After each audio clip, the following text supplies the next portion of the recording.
Welcome to another episode of Heel versus Man on Card, and today I'm going to be talking about one Mr. Bobby Hill and Death Figure. It's weird to get excited for the King and Hill figure. Well, maybe it's not weird, because King and Hill's awesome! So I'll give it a quick look over. Animation Collector's Pack. On the side, you got some of the Family Guy figures that are coming with this. On the back, you got Bob's Burgers figures. Let's see, who makes these? Oh, these are Loyal Subjects. A lot better than some of the other Loyal Subjects I've seen. And on this side, you get the other King and Hill figures. You got Dale Gribble, a Hank, and a Bobby. I would have got that. My local comic book shop, Famous Faces and Funnies, had these. And you can check them out on Facebook. They're really cool and stop by if you're local. They had the Hank and they had the Bobby. I would have got all three if they'd had the Dale, but they didn't have the Dale, so I just picked up the Bobby. So let's open this up and see what it looks like. So this is everything you get in the box. We don't need this. This does nothing. And then you get this little card. Which gives you like a little bit of a bio on Bobby. It shows these accessories that come with him. And then on the back, basically what was on the box with that. But if you know Bobby Hill, which you should know Bobby Hill because he's awesome, it's be cool to read. But besides that, I don't really need it. You got your accessory pack here. And the accessory pack's always cool.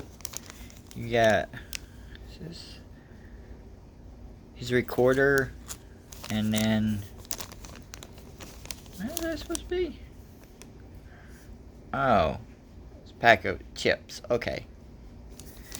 I mean, I guess that would be like some pretty good Bobby Hill's accessories to go with his. I could probably think of a few more that would have worked better with it, but I'm a very deep dive King and Hill people, but like person. But let me open this up and get this out of its little coffin of plastic, and we'll take a look at each thing in a bit. So we'll leave Bobby himself until last to go over articulation and everything, but let's look at what he comes with first. So the first thing he comes with is this bag of tasty potato chips, which I like the way they did that. It's open. You can see the chips on top. Basic design on that, and it looks like they tried to give him a grip point on the bag, and I'll see when I do the figure if I can get it to go in his hand. But you also get the microphone and recorder. For a second I was wondering if that thing opened up, but I don't think it does. And then you got the microphone, which can go on the side of it.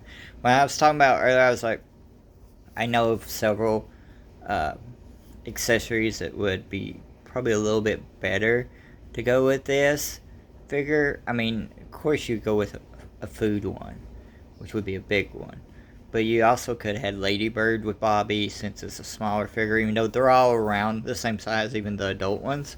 I mean, you could have had a number of like his different clothing patterns where he wore different stuff over time, but these are alright accessories, I think, to come with him.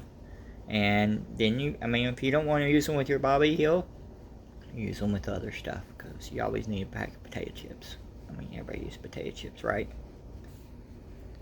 So with the Bobby Hill figure itself, it stands, which is always important, because figures don't always throw right out of the package. I had to adjust him a little bit to get him to stand.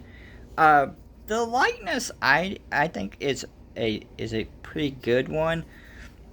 With the Loyal Subject stuff, there's like a soft, unpainted plastic look to the faces, but I think it works a little bit more with like these type almost dramatic animations is what I would call it. It's still exaggerated, but I think with the Napoleon Dynamite, that's a live action character, so I think it looked really, really odd and rough. But most of the other ones look alright to me. Like, I know they're going for a more articulated but really cheap line of figures, I don't think they're cheap enough though.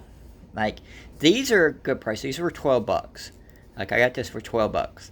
Some of the little subjects are like $20. Like, I got the Napoleon Dynamite and I got it pretty cheap.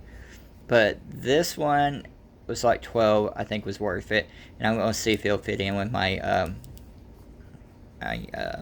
6 and 7 inch figures. But I just think like most of the little subjects figures, like if you go a little bit cheaper, it would be better. Like this one doesn't have much articulation. The head will go all around. The arms go up. And they got a bend in them too. You got a wrist swivel in them. And then with his legs, you can like, I mean, you can't do a split with him. He's Bobby. Why would he? But you got knee bend right there, right at the socks actually. And then like you can get like quite a bit of movement with him, but not a huge amount. But I mean, you don't need a huge amount with Bobby. He didn't. Bobby's a kid after my own heart. He didn't move around that much, okay? He's a smooth talker. That's what Bobby Hill was. But let's see this and compare it with like some other figures. But before I do the comparisons with other figures, I like it. Could the facial have been better sculpt? Yes, but you know if you're a Bobby Hill fan, if you're a King of Hill fan, you know who this is.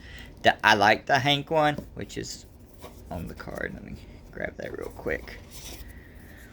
Like, I like the Hank one. He comes with a propane tank. See if I can get that to focus better, but I don't think I will because it's so small. I like the Hank one. I didn't see the Dell one, but it looks pretty cool. So overall, it looks pretty cool. But it's still like a comparison matchup and see if you could fit Bobby into the rest of your collections. Pretty good. So if you want to compare him to a number of figures, here he is with like 3 different style figures. And for the most part, I think he fits with 5, 6, 7 inch figures. But below that, maybe not because of his proportions. But like with this Toy Biz Iceman here, he kind of matches up. I mean, I don't really mind the stylistic differences when it comes to doing the scales with figures. He's a little kid. He looks like a little kid next to Iceman here, and I think it works. And then with Erwin R. Shyster here, IRS, he's really small compared to him. I think Bobby would probably be up to his waist in realistic terms, but I always think of my wrestling figures as being extra large, like superhero portion. So maybe that would fit alright in a shelf. But like if you get to like 3 3/4 inch figures like this Fortnite figure that I picked up at Walgreens really cheap, then his proportions of his head and stuff go off. Even though he's small, I don't think it would work. But I think it would work with like WWE, Marvel Legends, really any 5, 6, 7 inch figures. I think it would work. Because like I'm never like when it comes to like figure scales always working out, I don't really go hard on it. I don't mind if the scale's a little bit off. Like with this Iceman, I bought this Iceman recently for my Spider-Man and His Amazing Friends. Because I got it really cheap. And it's going to be in there until I find me a better Iceman I ain't paying a fortune for. I might even shave down all these spikes and stuff in there. Maybe. I don't know. But like I said, this would fit. And Bobby could have tons of friends. And cause trouble. Because Bobby, he's a really good character. But he's a little shithead too.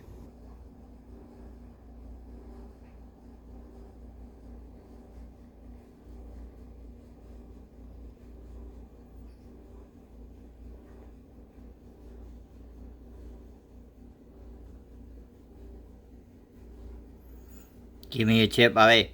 Give me a chip. Give me a chip. I need a Dale. And I need Dale in, like, his exterminator suit. Also. Give it to me. Give it to me. I sound like Danhausen. Oh, poor Danhausen.